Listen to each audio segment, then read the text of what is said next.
Dear students, in this class we have to study about foreign institutional investment. So in the previous classes we were talking about the foreign investments, and we have already seen that there are mainly two types of foreign investments. First is foreign direct investment and the second one is foreign institutional investment. We have already discussed about the first type of foreign investment, that is foreign direct investment, and in this section we have to deal with second type of foreign investment, and that is foreign institutional investment. So these are the investment where the investment or the investors will invest in assets belonging to a different country other than that where these organizations are based. മറ്റൊരു രാജ്യത്ത് asset മാർക്കറ്റിലായിരിക്കും അല്ലെങ്കിൽ മറ്റൊരു രാജ്യത്ത് അസറ്റ്സിലായിരിക്കും investment നടത്തുന്നത്. അതിനെയാണ് institutional investment എന്ന് പറയുന്നത്. അപ്പോൾ ഇവിടുത്തെ ഏരിയ ഓഫ് ഇൻവെസ്റ്റ്മെൻറ്റ് എന്ന് പറയുന്നത് it is some forms of assets. And this term is very commonly used in India, and it refers to outside companies investing in the financial market of India. അപ്പോൾ ഇന്ത്യയിലെ financial മാർക്കറ്റിൽ അല്ലെങ്കിൽ asset മാർക്കറ്റിൽ different forms of അസറ്റ്സിൽ investment നടത്തുന്നു. എവിടെ വേറെ രാജ്യങ്ങളിൽ നിന്നുള്ള കമ്പനികൾ അല്ലെങ്കിൽ investors. So this FII are also called foreign portfolio investment. And these overseas companies are registered in India with the intention to invest in Indian securities. അപ്പോൾ Indian security മാർക്കറ്റിൽ അല്ലെങ്കിൽ ഇന്ത്യയുടെ ഫിനാൻഷ്യൽ മാർക്കറ്റിൽ ഇൻവെസ്റ്റ് ചെയ്യാൻ വേണ്ടിയിട്ട് ഈ പറയുന്ന ഫോറിൻ കമ്പനീസ്, ഇൻവെസ്റ്റ്മെൻറ്റ് നടത്താൻ താല്പര്യമുള്ള ഫോറിൻ കമ്പനീസ് നമ്മുടെ ഇന്ത്യയിൽ രജിസ്റ്റർ ചെയ്യുകയും they will invest in Indian securities that are listed and traded in exchanges. അപ്പോൾ ഏതൊക്കെ മേഖലകളിലാണോ സെക്യൂരിറ്റി മാർക്കറ്റിൽ ഫിനാൻഷ്യൽ മാർക്കറ്റിൽ ഇന്ത്യയിൽ ഇൻവെസ്റ്റ് ചെയ്യാൻ പറ്റുന്നത് ആ മാർക്കറ്റിൽ ഇൻവെസ്റ്റ്മെൻറ്റ് നടത്താൻ വേണ്ടിയിട്ട് നേരത്തെ തന്നെ ഈ പറയുന്ന ഓവർസീസ് കമ്പനീസ് രജിസ്റ്റർ ചെയ്യും. These investments, foreign institutional investments are regulated by SEBI, Securities and Exchange Board of India. അപ്പം നമ്മൾ ഓൾറെഡി പഴയ ക്ലാസ്സുകളിൽ ബാങ്കിങ് ഒക്കെ പഠിച്ചായിരുന്നു. മണി മാർക്കറ്റ്, ക്യാപിറ്റൽ മാർക്കറ്റ് ഉണ്ട്. Capital market is under the control of SEBI, securities and exchange board of India. So here ഈ foreign institutional investment നടത്തപ്പെടുന്നത് അല്ലെങ്കിൽ investment നടക്കുന്നത് capital മാർക്കറ്റിലാണ് അല്ലെങ്കിൽ ഫിനാൻഷ്യൽ മാർക്കറ്റിലാണ്, അസറ്റ് മാർക്കറ്റിലാണ്. അപ്പോൾ അതുകൊണ്ട് തന്നെ ഈ ഒരു FII, ഈ ഫോറിൻ ഇൻസ്റ്റിറ്റ്യൂഷൻ ഇൻവെസ്റ്റ്മെൻറ്റും സെബിയുടെ കീഴിലാണ് വരുന്നത്. അതിൻ്റെ റെഗുലേറ്റർ എന്ന് പറയുന്നത് സെബിയാണ്. And it is under the SEBI act, SEBI regulation 2014. അതായത് നേരത്തെ 1995 സെബി റെഗുലേഷൻ പ്രകാരമായിരുന്നു ഈ പറഞ്ഞ FII പോയിക്കൊണ്ടിരുന്നത്. അതിന് ഒരു അമെൻമെൻറ്റ് കൊണ്ടുവരികയും പുതിയതായിട്ട് 2014 സെബി റെഗുലേഷൻസ് നിലവിൽ വരികയും ആ സെബി റെഗുലേഷൻ്റെ ബേസിസിലാണ് FIIs നടത്തുന്നത്.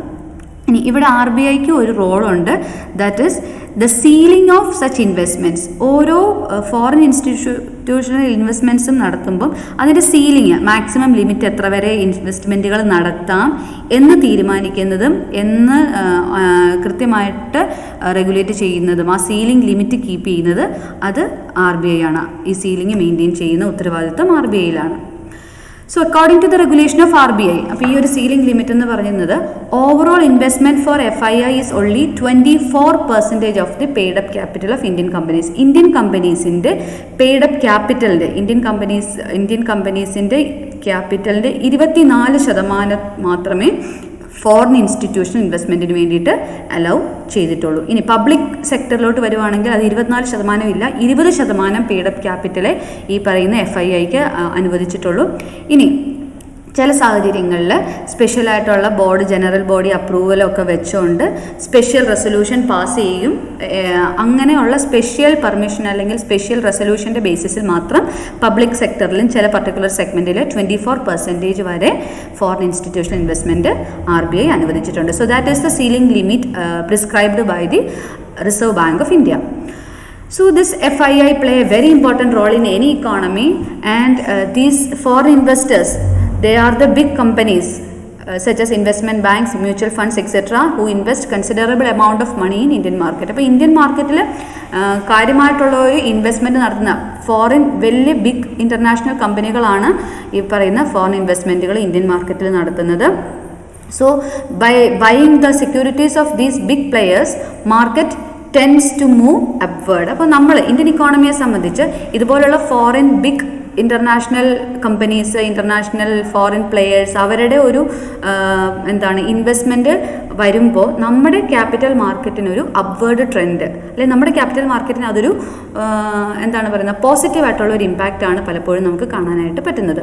So there is a strong influence on total inflows coming to the economy. അപ്പോൾ ആ ഒരു രീതിയിൽ നോക്കുകയാണെങ്കിൽ നമ്മുടെ ഇക്കോണമിയിലോട്ട് നല്ലൊരു inflow of capital is happening towards the Indian economy due to this foreign institutional investment.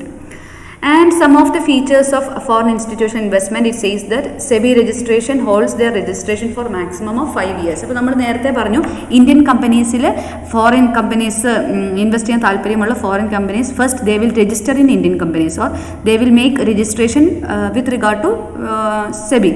അപ്പോൾ ഈ ഒരു രജിസ്ട്രേഷൻ്റെ പീരീഡ് എന്ന് പറയുന്നത് 5 years ആയിരിക്കും. അപ്പം RBIയുടെ പെർമിഷൻസ് ഉണ്ട്, നമ്മുടെ FERA act, foreign exchange regulation act അവിടെ ഫോളോ ചെയ്യപ്പെടുന്നുണ്ട്. അപ്പോൾ 5 വർഷത്തേനാണ് ഈ ഒരു നമ്മുടെ രജിസ്ട്രേഷൻ വാലിഡ് ആയിട്ടുള്ളത്. ഇനി ആഫ്റ്റർ 5 years മുന്നോട്ട് ഫ്യൂച്ചറിലോട്ട് റിന്യൂ ചെയ്യാനുള്ള പോസിബിലിറ്റി ഉണ്ട്. And also there is A limitation on the volume of investment. അപ്പോൾ ഫോറിൻ ഇൻവെസ്റ്റേഴ്സിന് നമ്മുടെ പ്രൈമറി മാർക്കറ്റിലോ അല്ലെങ്കിൽ നമ്മുടെ സെക്കൻഡറി മാർക്കറ്റിലോ എൻ്റർ ചെയ്യാനോ അല്ലെങ്കിൽ ഇൻവെസ്റ്റ്മെൻറ്റ് നടത്താനോ അതിലൊരു മിനിമം മാക്സിമം ലിമിറ്റ് ഉണ്ട്. ആ ഒരു ലിമിറ്റേഷൻ കീപ്പ് ചെയ്തുകൊണ്ട് മാത്രമേ ഇൻവെസ്റ്റ്മെൻറ്റ് നടത്താനായിട്ട് പറ്റുള്ളൂ. Okay, then they are distinct from companies that invest in India. Foreign direct ഇൻവെസ്റ്റ്മെൻറ്റിൽ നിന്നും വ്യത്യസ്തമായിട്ടുള്ളൊരു ഫോം ഓഫ് ഇൻവെസ്റ്റ്മെൻ്റ് ആണ് ഫോറിൻ ഇൻസ്റ്റിറ്റ്യൂഷൻ ഇൻവെസ്റ്റ്മെൻറ്റ്. FDIയിൽ നമ്മൾ കണ്ടു കമ്പനീസ് ഇന്ത്യൻ ഇക്കോണമി, നമ്മുടെ രാജ്യത്തോട്ട് മറ്റ് രാജ്യത്തെ കമ്പനീസ് വന്ന് ഇൻവെസ്റ്റ് ചെയ്യുകയും അവർക്ക് അതിൻ്റെ ഒരു നല്ലൊരു ഷെയർ അവർ ഹോൾഡ് ചെയ്യുകയും ചെയ്യുന്നു.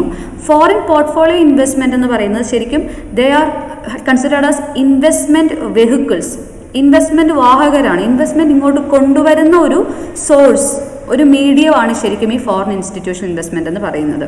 അതുകൊണ്ട് തന്നെ അതിനെ പോർട്ട്ഫോളിയോ ഇൻവെസ്റ്റ്മെൻറ്റ് എന്നും പറയുന്നത്. And many restrictions are also there with regard to this FPI investment. അതിനകത്തൊരെണ്ണമാണ് this foreign portfolio investment cannot invest more than 10% in the paid up capital of an Indian company. ഒരു Indian കമ്പനിയുടെ paid up ക്യാപിറ്റലിൻ്റെ 10% കൂടുതൽ invest ചെയ്യാനായിട്ട് അവർക്ക് പറ്റില്ല. അപ്പോൾ RBIയുടെ റെഗുലേഷനിൽ നമ്മൾ ഓൾറെഡി പറഞ്ഞു 24% വരെയുള്ള ഇൻവെസ്റ്റ്മെൻറ്റുകളെ അലൗ ചെയ്തിട്ടുള്ളൂ. ഇനി ഇവിടെ പറയുന്നത് ഒരു സിംഗിൾ ഫോറിൻ പോർട്ട്ഫോളിയോ ഇൻവെസ്റ്റ്മെൻറ്റിന് 10% കൂടുതൽ പെയ്ഡ് അപ്പ് ക്യാപിറ്റലിൽ ഇൻവെസ്റ്റ് ചെയ്യാനായിട്ട് പറ്റില്ല. അങ്ങനെ എന്താണ് 10% കൂടിപ്പോയാൽ അതൊരു ഫോറിൻ ഡയറക്റ്റ് ഇൻവെസ്റ്റ്മെൻറ്റിൻ്റെ മോഡിലോട്ട് മാറും. അപ്പം കൃത്യമായിട്ട് RBI എപ്പോഴും മോണിറ്റർ ചെയ്തുകൊണ്ടിരിക്കും about these foreign institutional investments that is happening in India. ഇനി ഈ പറയുന്ന secondary market, foreign institutions secondary മാർക്കറ്റിലാണ് അലൗ ചെയ്തിട്ടുള്ളത്.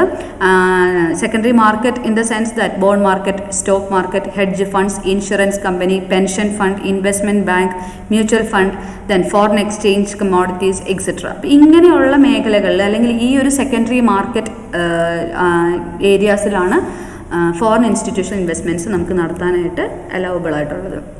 And there are some prohibitions with regard to foreign institution investment. FDI പോലെ തന്നെ FIIയും ചില പർട്ടിക്കുലർ സെക്ടേഴ്സിൽ അല്ലെങ്കിൽ സെഗ്മെൻറ്റ്സിൽ അലൗഡ് അല്ല, they are prohibited. So under the SEBI rules 1995 SEBI rules പ്രകാരം ഈ ഒരു foreign institutional investors are not allowed to invest in certain sectors.